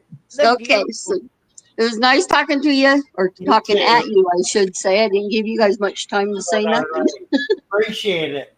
Merry Thank you. Christmas to you. Merry Christmas. Bye-bye. Bye, Regina. Let's see. Paula's in your, no, Paula's in mine. 4 diamond pearl angelfish and a full grown rescue. One night, one of the 4 diamonds vanished. What could have happened? Really interesting question. Mhm. Let's see what I need. Hold on a minute. We'll get you a wrench.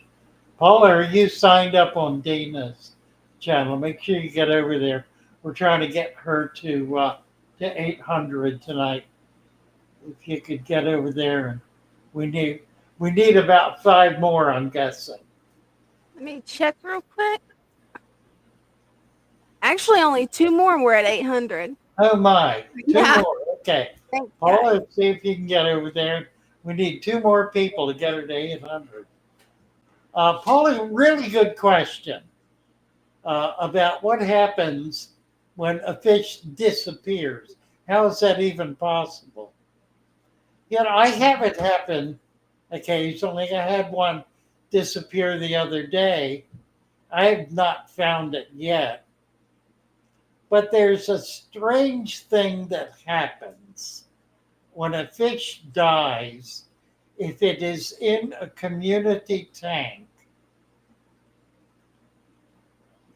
it will all of a sudden, the minute it dies, it turns into food. Everything will try to eat its carcass. Everything. And I have seen fish die, and within 15 minutes, there's a skeleton. Mhm. And 15 minutes later, the skeleton's gone. Same mean, here. under an hour, and the fish is gone, completely eaten up. That's basically what happens when a fish dies. It becomes instantly. it becomes food for everything. Bashir, Bashir, Father Fish, if you had to tell someone one story about the fish keeping hobby from your years of keeping fish, what would that story be? I do stories every day, every I mean, throw a topic and I'll do a story. Really, I could probably do a story about anything if I just recollected. I have I have a terrible memory for certain things like people's names, but I have an incredible memory for anything having to do with fish. Now, names can throw me, but the experience I always remember in detail, and the husbandry issues I've got a pretty good memory for. I guess it's because I'm interested. I mean, that would make sense, wouldn't it? That would make sense. Because the things that interest us, it's always going to stick. And I'm horrible with names too. I'm horrible with them. 3G is saying I've caught my dog with fish breath more than once. Well, there's that too. Fish do jump out of tanks. And dogs So, checking carefully around the tank for a carcass or something that's flopping. Coolie loaches will strip a fish to the bone quickly. Yeah, they do. They do indeed. I had a fish die in my African tank overnight, and I saw it this morning, and I couldn't tell what it was. It was just kind of a lump of flesh, and now it's totally gone. And it's not like everything's picking. There'll be one fish that will graze on it, and then another one will graze on it. So it's not like they're all attacking it. It kind of doesn't work that way quite. It's more like one fish is really hungry and takes a notion to eat and just starts picking away at it for maybe, a period of time. And then another one will do the same thing. There are cases in which a couple of them will kind of tear it apart, but it's a strange business. It is. Okay. Are you at 800 yet? See, I'm at $7.99, so just need one more. One more. Let's get one more. One more. One more. I'm sure I'm signed up. I guess I better look.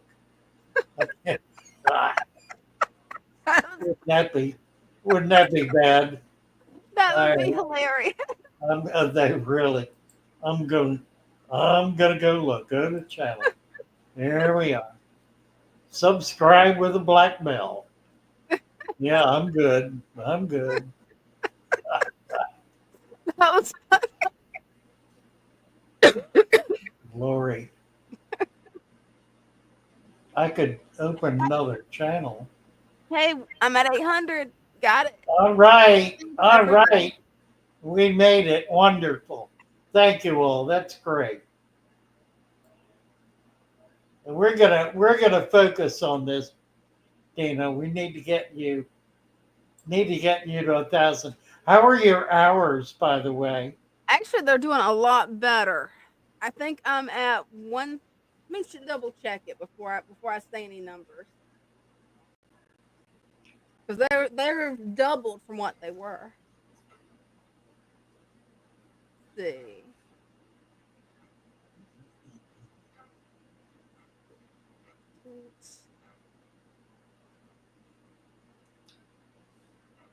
I think they've changed that, haven't they? It used to be 4,000. Yeah, and they changed the way it works on the app. So I need to go into YouTube on the computer. That's strange. Let's see. Caring for animals. Let's get over there and Oh yeah, I've already subscribed. you know, caring for animals is asking us to help her outside. Definitely. We can get, yeah, we need to help caring for animals along. Yeah, absolutely. Just getting started. And Just my watch. getting started. And I found the numbers. I'm actually at 1,611 watch hours. Need 3,000. Need 3,000. Okay. Well, for one thing, 3,000. For another thing, 4,000. And sorry about my voice, guys. We're losing you, are we? Yeah. Let's see. Well, I managed. There we are.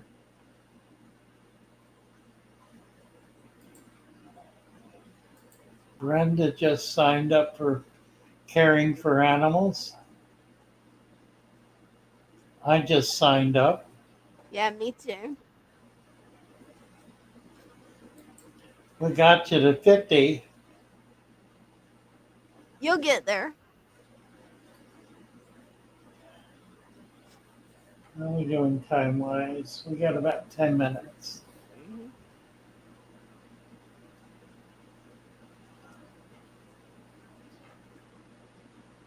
Oh. Kim Minnie signed up. Awesome. Wonderful. Stan's funny. Redneck says, hang on. Stan says, hang on, Dina. Just 9 more minutes. That was good. Oh my God. Yeah, I want to develop. I want to develop a legal thesis that takes the position that government has no authority over the relationship between human beings and the natural world other than property rights. In other words, I don't believe that the government can legally justify environmental laws. I think that is outside the purview because it goes to the essential nature of man and God. It becomes, in effect, an intrusion upon one's religious life. Absolutely. Now, relationship with nature is not exactly, I mean, I'm not saying that nature is God. What I am saying is that nature is God's purview and not government's purview. That government has no authority over nature qua nature. Property rights are a separate issue. But banning the possession of a given animal, for example, or as in the case was just described here, insisting that people register with the government if they want to own a fish or a pet of some sort, I think blurs the line and has questionable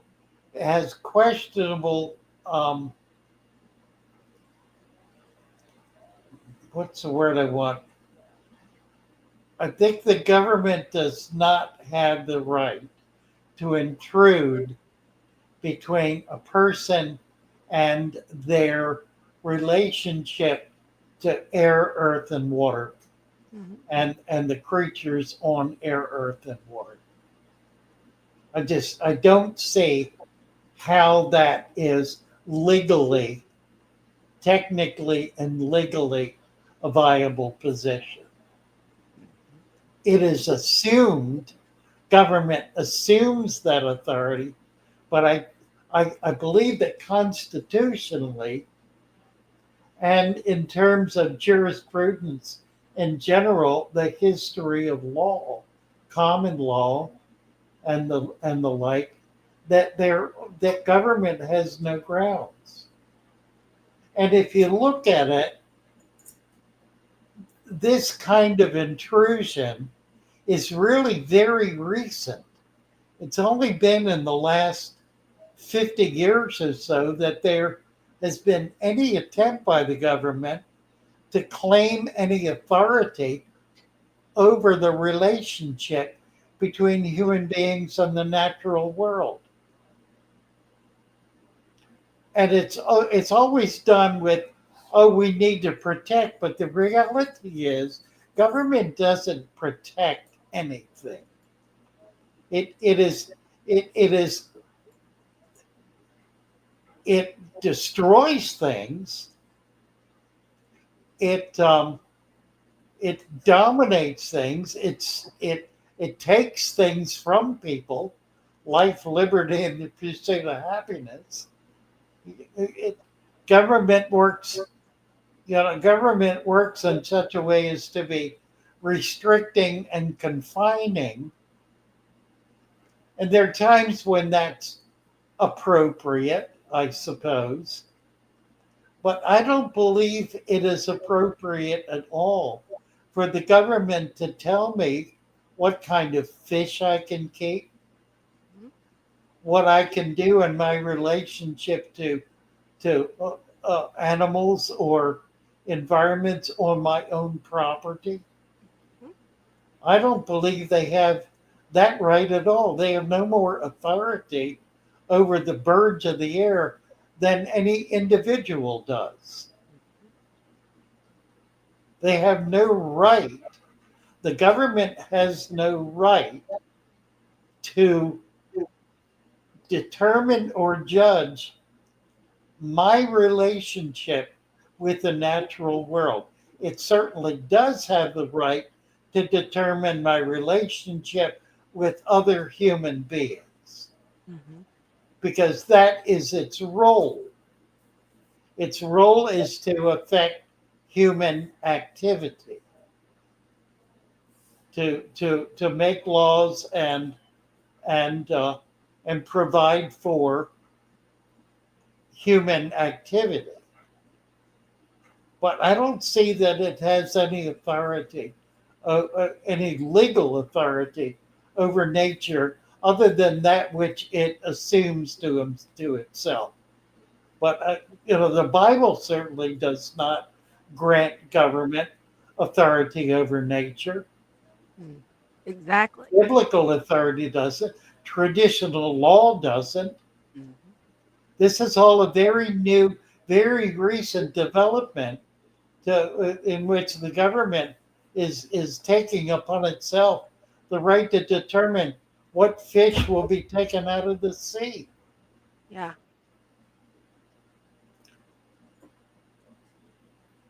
Licensure, maybe it's a different matter. That's controlling human behavior vis-a-vis human markets, human economy. But I'm not talking about buying and selling. I'm talking about the ability of a 5-year-old child to walk into a stream in the state of Maryland and turn over a rock. Absolutely. Got a lot of states you can't do that.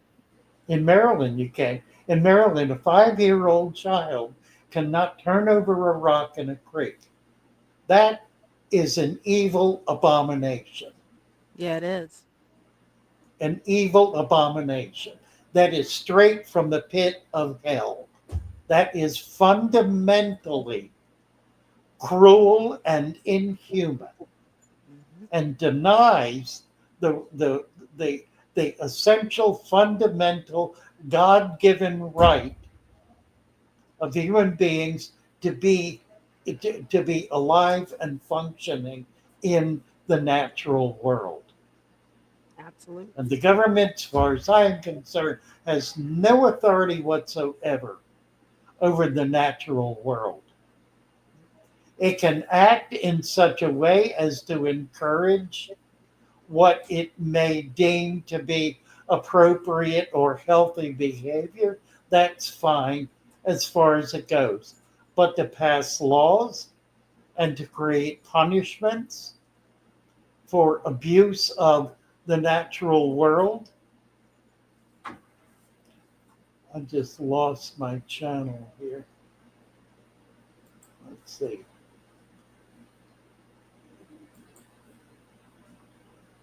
I think that is an abuse of authority. Yeah, it is. And that got us through the last 10 minutes of our show this evening. So we'll see if we can't make a little video out of that. Maybe do a short. Hey, that'll work. That might get me banned. That might very well get me banned. That'll get a strike. It probably would, as insane as everything's gotten. It probably would. I know. Good thing is on X, I'm you can say that. Almost to the point where I don't care. I don't blame you. It's gotten too insane. Close. I'm getting really close. All right, we have. Kim let me has get a over question here. for you. Pardon? Kim has a question for you. She's asking, broke down tank. How long will the wet soil be viable? Will it start to mold? And if so, will the mold hurt anything? If you can understand what I said. Broke down tank. How long will the wet soil be viable? Well, there are two things you can do. You can spread it out and kind of let it dry. You can put it in a bucket and let it rot.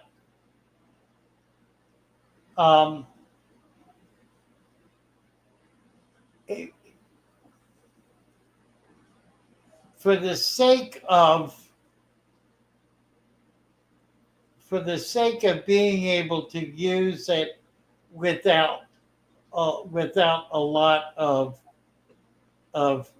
yuck going on, I would not try to keep it more than a few days. A couple of days in a bucket, and you want to reuse it. Otherwise, it'll just get foul. And what it does, you can still use it because you're capping it with sand, but it's less than desirable. If you're going to keep it for a long period of time out of water, what I would do is skim as much sand off as you can, and then put it in a tray, the biggest tray you can, or even spread it out on a tarp and let it dry out. You're safer doing that if you're going to keep it for more than a few days, like a week, 2 weeks, a month. I would just let it dry out.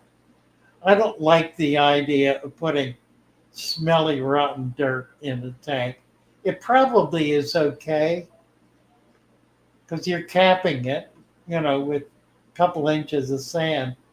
But I don't know that it seems less than desirable to do it. All right. Let's sing a little song, shall we? We can do this. Sounds good. We can do this. I love my little fishes as they swim about their home. I love my little fishes as they swim about their home. I'm lip syncing because I ain't gonna torture you guys like this. And their colors begin to glow. I am drawn into a world where my heart longs to go.